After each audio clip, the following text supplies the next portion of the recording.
What happens to a soul of unborn child? What are the karmic consequences for the mother? And basically, what are the metaphysical or spiritual implications of abortion?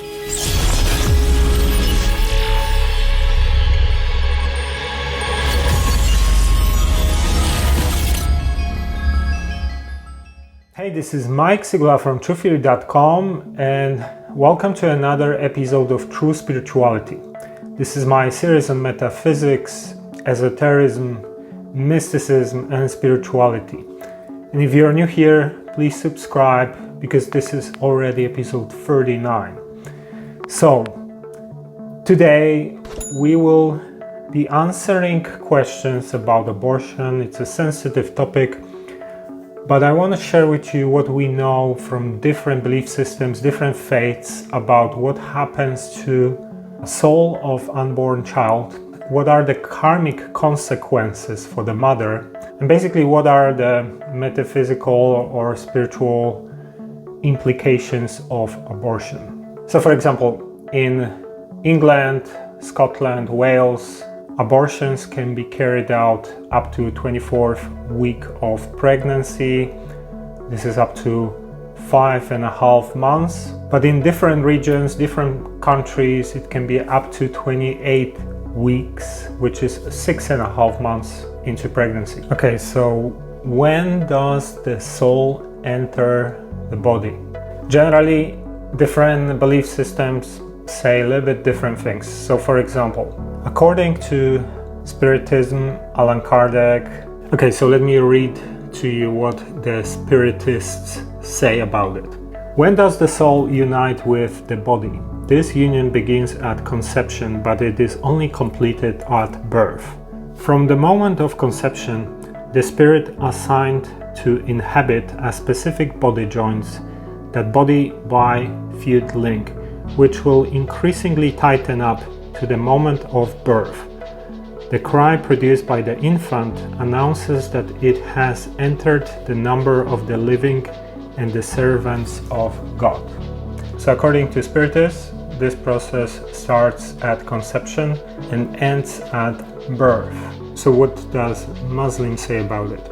According to Muslim legal scholars, who are the only ones who have fairly clear scriptural basis for their view, the soul, Ruh, enters the fetus embryo at around 120 days after conception. So according to Muslim faith, this is around 4 months when the soul enters the fetus.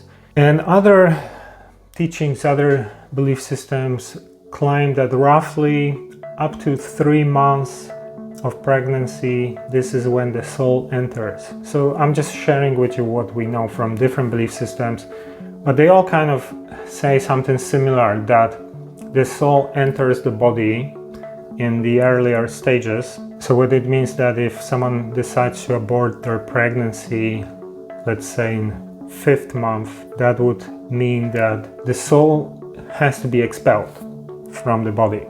Okay, so second part, what are the karmic consequences? Karma is just a cause and effect. It's a mirror. Every action creates polar opposite and reflects the same towards us. So let's say if the woman decides to abort pregnancy and the soul already entered the body, according to karma, what could happen is that in one of the next incarnations, that mother would have to go through the same process. So, for example, before her incarnation, the same would happen with her mother, right? So her mother, for example, would decide to have an abortion or have a miscarriage, because that would be a similar effect. Karma always brings similar energy, but it doesn't have to be exactly the same thing.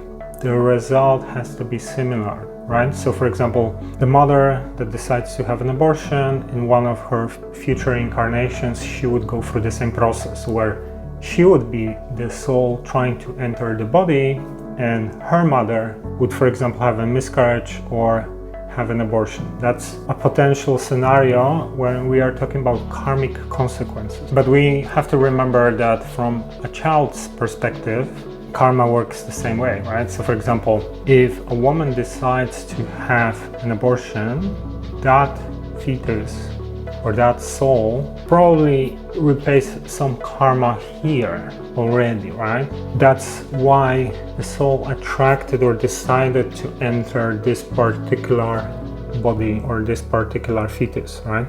Every action creates polar opposite, so this is what potentially might be happening here. Okay, so these are just some theories about this topic. Let me know what you think about it in the comments below. I know it's a sensitive topic and we're just exploring potential scenarios here. So thank you for checking this episode of True Spirituality. Until next time.